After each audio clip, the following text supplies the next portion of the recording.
예, 우리 6월 5일 새벽입니다. 함께 찬양하실 때 찬송가 384장입니다. 찬송가 384장 나의 갈 길 다가도록 예수 인도하시니, 우리 함께 찬양 드리겠습니다.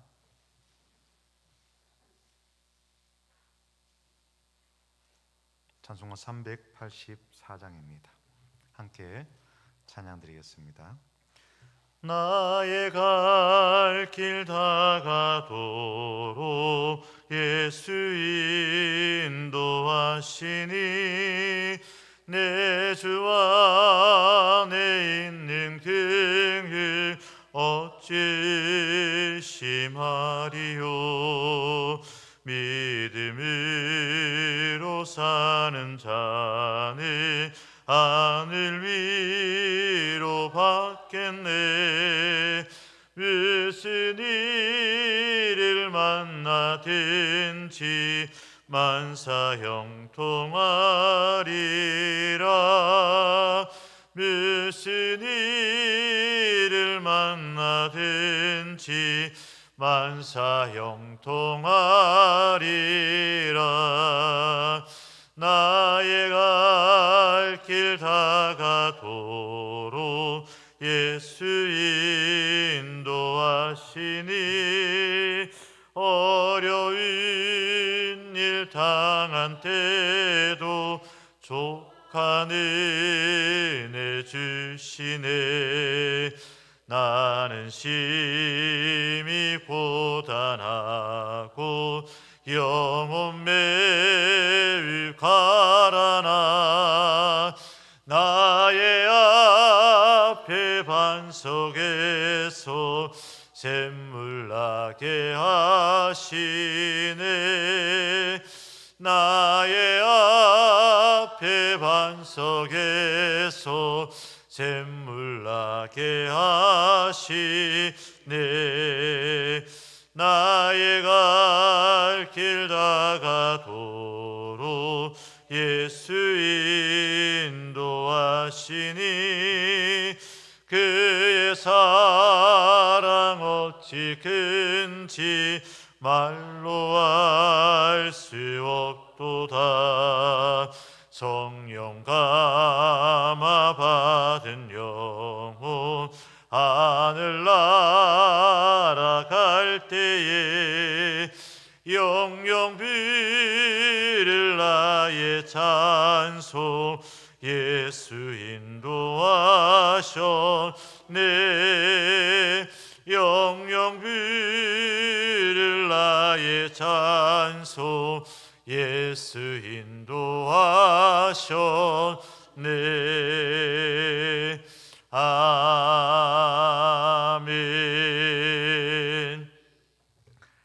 하나님의 말씀은 사무엘상 4장입니다. 사무엘상 4장 1절에서 11절까지의 말씀입니다. 사무엘상 4장 1절에서 11절까지의 말씀입니다. 우리 교독하실 때에 1절 말씀 제가 먼저 봉독하겠습니다. 사무엘의 말이 온 이스라엘에 전파되니라. 이스라엘은 나가서 블레셋 사람들과 싸우려고 에벤 에셀 곁에 진치고, 블레셋 사람들은 아벡에 진쳤더니,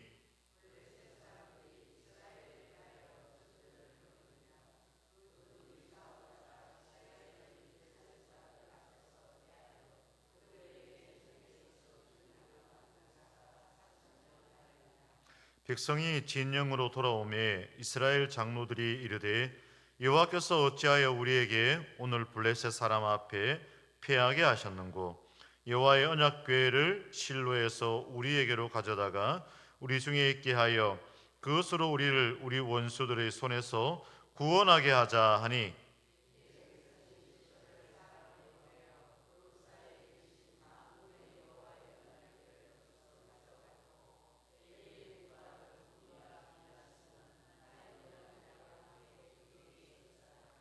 여호와의 언약궤가 진영에 들어올 때에 온 이스라엘이 큰 소리로 외침에 땅이 울린지라.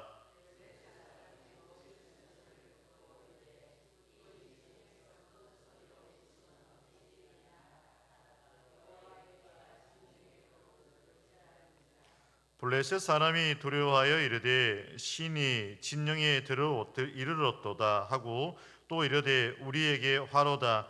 전날에는 이런 일이 없었도다.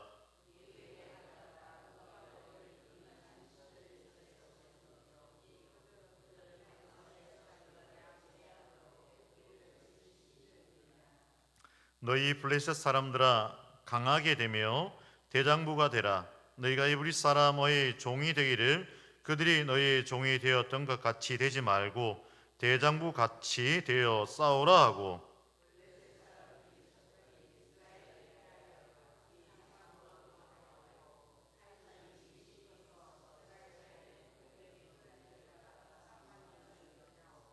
함께 봅니다. 하나님의 괴는 빼앗겼고 엘리의 두 아들 홈리와 비네아스는 죽임을 당하였더라. 예, 아멘. 예, 지금도 끊임없이 갈등과 전쟁이 일어나고 있으며 또 아픔과 눈물의 땅 팔레스틴, 늘 팔레스틴 하면 늘 우리는 좀 긴장감이 있습니다. 또 어떤 일이 있을까, 또 무슨 일이 일어났을까, 이런 염려와 또 걱정도 있고요. 또 사실은 또 수많은 사람이 지금도 죽음의 자리로 내몰리고 있는 현실이기 때문에 또 아픔과 눈물 또한 있습니다. 그 또한 우리가 기억해야 할 것입니다. 그 팔레스틴이라는 그 지명의 원조가 되는 부족이 바로 블레셋입니다. 블레셋이란 이름이 변형이 되면서 팔레스틴이 된 거죠. 이들은 원래 지중해 이스라엘 그 지중해 건너편 크레타에서 히브리 말로 하면 갑돌이죠. 여기서부터 건너온 민족입니다. 그래서 팔레스틴 지금의 그 지역의 이스라엘 지역의 남서쪽이죠. 남서쪽 해안가에서 정착한 민족이었습니다. 일찍부터 그들은 철기 문명을 가지고 있었습니다. 철기 문명을 가지고 있었기 때문에 상당히 발달된 문명을 가지고 있었다라고 볼 수가 있습니다. 그래서 사사시대 삼손이 이들과 싸웠죠. 그리고 이후에 그 사울 왕을 무너뜨린 민족이 바로 이 블레셋입니다. 이들이 이제 해안가에 이제 정착하였다면 이스라엘은 조금 산지에 있었던 거죠. 그리고 그 사이에서 전투가 벌어진 겁니다. 쉽게 표현해서 산 중턱에서 전쟁이 벌어진 겁니다. 2절 말씀, 그 둘이 싸우다가 인데, 자, 이 전쟁에서 결과는 어떻게 되었습니까? 결과는 그 서로 싸움을 하다가 이스라엘이 블레셋 사람들 앞에서 패하여 그들에게 전쟁에서 죽임을 당한 군사가 4,000명 가량이었더라. 이렇게 이야기하고 있습니다. 아직까지 이스라엘은 왕정 체계도 아닙니다. 어제 독립된 하나의 명령 체계로서 딱 조직화된 그런 나라도 아닙니다. 사사 시대에 아직 있었던 거죠. 그런 가운데서 이 블레셋과의 전쟁에서 참 이기기란 쉽지가 않은 일이었습니다. 더군다나 아까 말씀드린 것처럼 블레셋은 철기 문명을 가지고 있었던 민족입니다. 나중에 그 13장 사무엘상 13장 그 9절 이하의 말씀, 19절 이하의 말씀 보면은 이런 말씀이 있어요. 이때는 사울 왕이 이미 세워졌을 때입니다. 사울 왕이 세워졌을 때인데 그때에 이스라엘 온 땅에 철공이 없었으니 뭐가 없었다고요? 철공이 없었다고요. 철을 만지는 사람이 없었다고요. 이는 블레셋 사람들이 말하기를 히브리 사람이 칼이나 창을 만들까 두렵다 하였습니다. 그래서 온 이스라엘 사람들이 각기 보습이나 삽이나 도끼나 괭이를 벼리려면, 벼리다 간다는 거잖아요. 그 쓰던 농기구를 새롭게 갈려면 어떻게 되느냐? 블레셋 사람들에게 내려갔는데 곧 그 뒤 괭이나 삽이나 쇠스랑이나 도끼나 쇠책지기에 묻을 때에 그리하였으므로 싸우는 날에 사울과 요나단과 함께한 백성 손에는 칼이나 창이 없고 오직 사울과 그의 아들 요나단에게만 있었더라라고 합니다. 이때가 언제냐? 사울 왕정 시대가 이미 시작된 때입니다. 왕정 시대가 시작되는데 그들이 전쟁을 치르는 가운데 그들의 손에 이 제대로 된 칼을 들고 있었던 자가 누구 있었느냐? 이 사울 왕하고 아들 요나단밖에 없었다는 거예요. 그래서 이게 칼이 너무 중요하니까 칼을 들고 있는 자가 있었더라라고 하지 않았습니다. 다른 따라오는 많은 군사들은 어떠냐? 칼이 없으니까 어떤 거겠어요? 뭐 쇠스랑이나 삽이나 도끼나 뭐 이런 것을 들고 있는 형편이었더라는 거예요. 그것조차도 이게 무디어지면 어떻게 해요? 다시 블레셋 땅으로 내려가는 거죠. 산이 중퇴가 내려간다라는 표현. 내려가서 거기 가서 철공소에 가서 말입니다. 대장간에 가서 그래서 갈아서 와야 되는 그런 형편입니다. 그런데 여기 이 땅에는 아직까지는 그런 철로서 무엇인가 만들 수 있는 그런 기술이 없었던 거죠. 사울 왕 시대에도 그러하였는데 이 사무엘 시대에는 어떻겠습니까? 더욱 그랬겠죠. 그러니까 이 전쟁에서 이길 수가 없는 겁니다. 전투에서 4천 명 가량의 죽임을 당하고 패배합니다. 자, 전쟁 가운데 패배하는 이후에 이들이 나름대로 대책 회의를 세웁니다. 왜 우리가 졌을꼬? 왜 우리가 졌을꼬? 왜 졌겠습니까? 뭐 우리가 방금 이야기한 것처럼 우리의 무기가 문제가 있다. 우리가 더 신기술을 가진 무기를 새롭게 개발하자. 이럴 수도 있을 거고, 아니면 어떤 전략과 전술에 의해서 이것이 이런 방법도 우리가 좀 부족하였다 하면서 뭐 진지를 새롭게 구축한다든지 뭐 새로운 뭐 대책을 세워야 되지 않겠습니까? 아마 그런 이야기도 없지 않아 분명히 있었겠죠. 그러나 그 시대의 그 정서랄까요? 그 시대의 모습이 여호와 하나님께 모든 것을 주권적으로 결정하신다는 신앙이 투영되어 있었던 것이죠. 소위 말하는 신본주의 시대를 살아갔던 거죠. 모든 것들은 신이 하나님이 결정하신다, 이 마음이 많았던 때죠.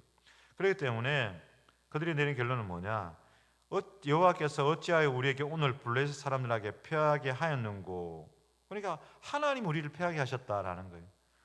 뭐 지금 우리의 입장에서는 이거 신앙적인 고백으로서 그렇다 이런 저런 것도 이유가 있지만, 그러나 결국은 우리 믿는 이들을 고백하는 건 뭐냐? 하나님의 뜻 안에 있다는 것, 다시 한번 고백하는 거죠. 그래서 하나님 앞에 바로 서려고 노력하는 것, 이런 모습이 우리 가운데 있어야겠죠. 이들은 그러나 그런저런 문제 가운데서도 여호와께서 어찌하여 우리에게 오늘 블레셋 사람한테 패하게 하셨는고, 하나님께서 주권적으로 그를 결정하셨다라는 그런 결론 가운데 어떻게 하였느냐, 대책을 세웠느냐? 하나님을 데려오자는 거예요. 이 진영에, 이 전쟁의 자리에 하나님을 데려오자. 이 데려오자는 말은 좀 그렇고, 하나님을 끌고 오자 이런 표현이 좀 더 맞는 것 같습니다. 그러면 하나님을 끌고 오자라는 말이 뭐냐? 그것은 바로 실로에 있는 성소에 있는 언약궤를 가져오자라는 것입니다. 언약궤가 뭡니까?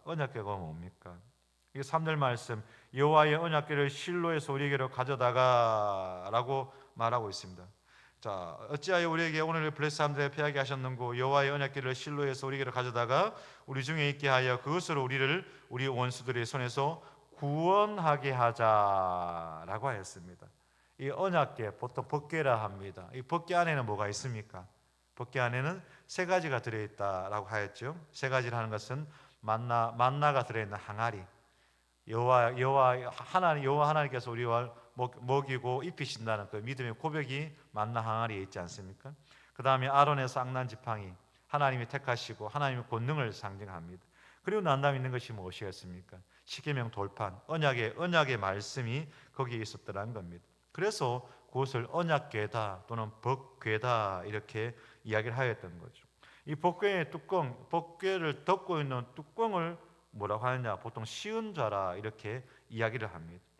속죄소는 그 두 그룹 사이, 두 그룹이라 하는 것은 천사를 합니다. 그 형상이 천사들이 마치 날개짓하는 그런 형상으로 이 시은자가 만들어져 있었습니다. 그래서 하나님의 보좌, 하나님의 임재의 상징, 그것이 바로 시은자, 이 법궤의 뚜껑이 됩니다.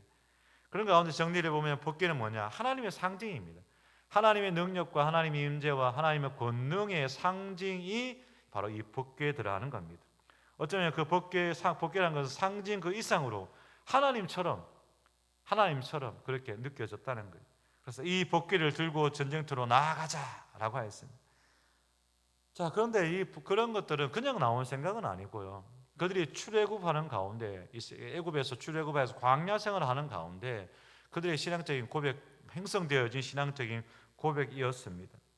그래서 그들의 광야 길을 구름 기둥과 불 기둥으로 인도하여 주셨던 것처럼 민수기 10장 말씀, 우리 정 목사님 민수기 보고 계시는데 나중에 10장 할 때 한번 보세요. 10장 35절 36절 말씀을 보면은, 괴가 떠날 때에는 모세가 말하되 여호와여 일어나사 주의 대적을 흩으시고 주를 미워하는 자가 주 앞에서 도망하게 하소서 하였고, 괴가 쉴 때에는 말하되 여호와여 이스라엘 종족들에게로 돌아오소서 하였더라. 이렇게 하는 거예요. 마치 교회라는 것이 생명체 같아요. 인격적인 존재 같아요. 그것이 이게 움직일 때는 그들도 따라 움직였고 그것이 멈출 때는 그들도 멈췄더라는 겁니다. 이런 신앙적인 경험들이 있으니까 여호와의 복귀가 우리 가운데 오면 하나님의 능력이 우리 가운데 나타날 것이다. 그런 믿음이 있었던 거죠. 그래서 실제로 그들이 여호와의 복귀를 가지고 옵니다. 실로에서 가지고 옵니다. 끌고 옵니다.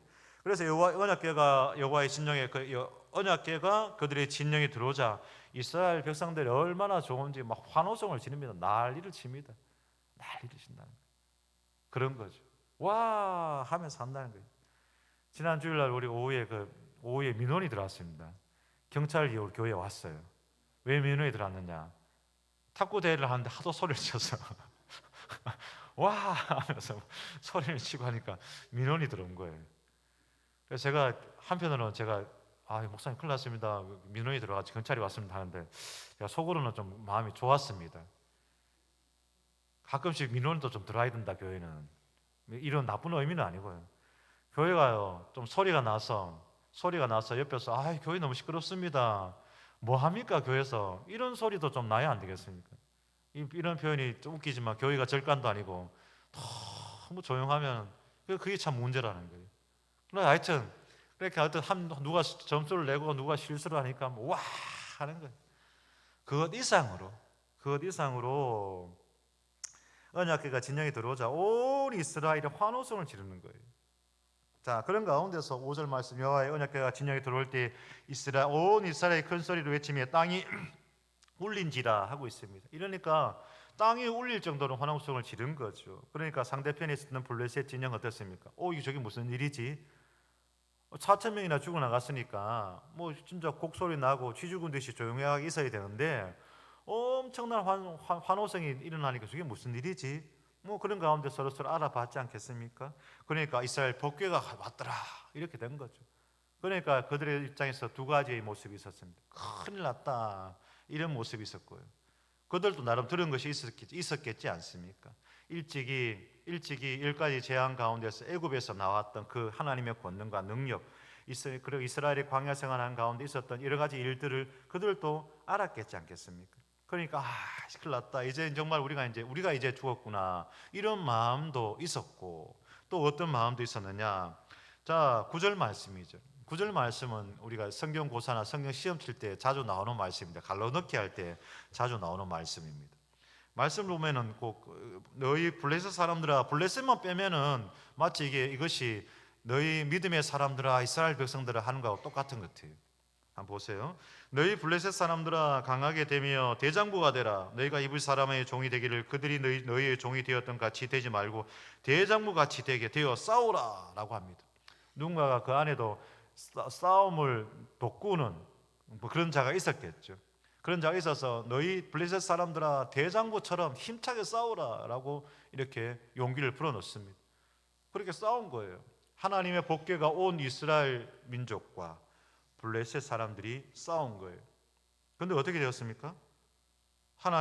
어떻게 되었냐? 쓰러지고 엎어진 자가 3만 명이요. 이스라엘이 분명히 3만 명입니다. 엄청난 숫자입니다. 3만 명이 그냥 그 자리에서 죽었다는 거예요. 하나님의 계획은 빼앗겼고 엘리의 두 아들 홈리와 비나스는 죽임을 당하였더라라고 하였습니다. 왜 이런 일이 일어났는가? 하나님의 능력이 없어서 그런가? 우리는 물론 당연히 그렇지 않다라고 고백하는 거죠. 왜 이런 일이 일어났는가? 저는 그 이름에 복궤 언약궤라는 그 이름에 우리가 나름대로 답을 찾을 수 있다라고 고백을 합니다. 뭐냐? 언약이라는 것은 서로의 약속입니다. 하나님과 이스라엘 백성의 약속입니다. 너희가 순종하면, 너희가 하나님 뜻 가운데 있으면 이렇게 축복할 것이요. 너희가 하나님 뜻 안에 있지 아니하고 너희가 불순종하면 어떻게 된다고요? 이렇게 되리라. 우리 신명기 28장 말씀에 잘 알지 않습니까? 그것처럼 이들은 언약을 깬 상황입니다. 무엇을 통해서 알 수 있습니까? 일찍 보았던 것처럼 홈리와 비나스란 두 제사장으로 상징되는 그 시대적인 그것이 관습이었더라라는 말씀 기억나죠? 그렇게 하는 것이 관습이었더라는 거예요. 그 시대의 죄악된 모습들이 있었고 하나님의 말씀이 이상이 흔히 보이지 않는 시대 가운데 있었음은 그 시대의 백성들이 하나님의 말씀에서 멀어진 상황이었다는 거예요. 그런 가운데서 전쟁이 일어났고 하나님 그들과 하지 않았고 그리하여서 그들은 전쟁에서 패하였더라라는 것입니다.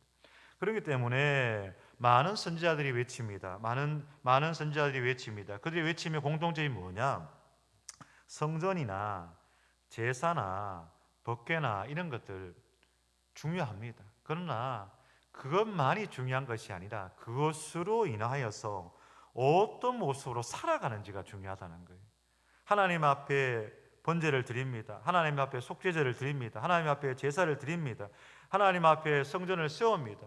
뭐 그런 것도 다 중요한데 그런 것을 통하여서 너희가 하나님 앞에서 어떻게 순종하며 살아가느냐, 이것이 중요하다는 거예요.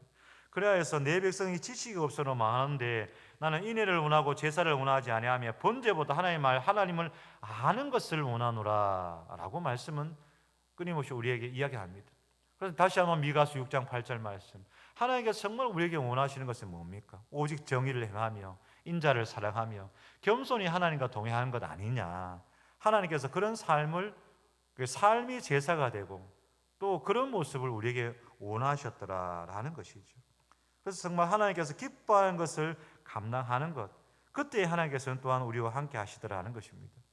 예화 하나만 이야기 드리고 말씀을 마치겠습니다. 미국의 남북 전쟁이 있을 때에 처음에는 북군이 계속 패배하는 가운데 북군이 처음으로 승전을 하게 되는 거죠. 그래 그 승전보를 참모가 대통령에게, 링컨에게 전합니다. 대통령 각하, 이제부터 아무 염려하지 마십시오. 하나님은 이제 우리 북군 편이십니다 라고 했다 하지 않습니까? 그때 대통령이 뭐라고 했다고요? 링컨이 이렇게 대답했다고 하죠. 오직 나의 염려는 내가 하나님 편에 서 있는가, 여기에 늘 고민한다는 거죠. 우리가 하나님을 향하여 서 있기만 하면 언제나 하나님은 우리 편이 되어 줄 것이다 라고 했다는 겁니다. 하나님은 우리 편이다. 물론 그 믿음의 고백 중요합니다. 그러나 내가 하나님 편에 있는 것, 그것이 중요하다는 거예요. 어제 말씀 가운데 있습니다. 우리 하나님하고 친밀하게 지내는 것, 우리가 하나님하고 친하게 지내는 것, 이게 중요한 거예요. 그래서 하나님과 친하게 지내면서 하나님을 닮아가고 예수 그리스도의 품성을 닮아가는 것, 그래서 우리가 하나님 편에 서 있는 것, 하나님이 내 편에 문제인 것이 아니라 내가 하나님 편에 서 있는 것, 이것이 정말 중요하다는 귀한 고백입니다. 오늘 전쟁의 모습을 통해서 그랬습니다. 하나님의 상징인 법궤가 왔습니다. 그럼에도 불구하고 그들은 전쟁에서 패하였습니다. 그것을 통해서 우리가 무엇을 알 수 있느냐? 내가 하나님 뜻에 합당한 모습으로 살아가고 있는가? 내가 지금 하나님 편인가? 하나님 내 편이 되어 주옵소서. 우리가 지금 많은 새벽에 지금 기도 제목들 있지 않습니까? 제가 여러분들 한 분 한 분을 뵈니까 한 분 한 분의 기도의 제목이 이렇게 떠오릅니다. 목사님 이걸 위해서 기도해 주세요. 이것을 기도해 주세요 하는 기도 제목 부탁을 실제로 받은 것도 있고, 그렇지 않더라도 여러분의 기도 제목들이 이제 느껴지는 거죠. 그런가 하나님 내 편이 되어 주세요라고 우리 기도를 할 수도 있습니다. 그 기도도 해야 됩니다. 그러나 정말 중요한 것은 하나님, 제가 하나님 편이 되겠습니다. 하나님 닮아가는 사람 되겠습니다. 하나님 사람이 되겠습니다. 이 기도가 정말로 중요하다라는 것입니다. 그런 가운데 하나님을 닮아가며 하나님 편이 되며 하나님 자녀로서 합당한 삶을 살아가며 그런 가운데 하나님의 영광과 하나님의 능력이 충만한 저와 여러분 우리 모두의 삶이 되시고 가정이 되시기를 간절히 축복합니다. 기도하겠습니다. 네, 하나님, 주의 말씀 붙들고 간절히 기도하오니 내가 하나님 앞에서 온전한 믿음의 사람으로 살아가게 하여 주옵소서. 늘 부족하고 실수 많은 인생이지만 그러나 그때마다 하나님 앞에 엎드려 주여 나를 구원하소서, 나와 함께 하소서, 나를 도우소서, 그렇게 하나님 편에 서기 위하여서 힘쓰고 애쓰고 사모하는 마음이 우리 가운데 있게 하여 주옵소서. 그래서 뜨거운 열정과 흐르는 눈물로서 하나님 앞에 기도하는 가운데 우리의 마음과 우리의 성품과 우리의 영혼이 하나님을 닮아가게 하시고 그 가운데 우리의 삶이 하나님을 닮아가게 하여 주시옵소서. 그래서 어느 순간 하나님의 능력이 우리 삶 가운데 충만한 모습을 경험하고 체험하는 우리 모두가 되게 하여 주시옵소서.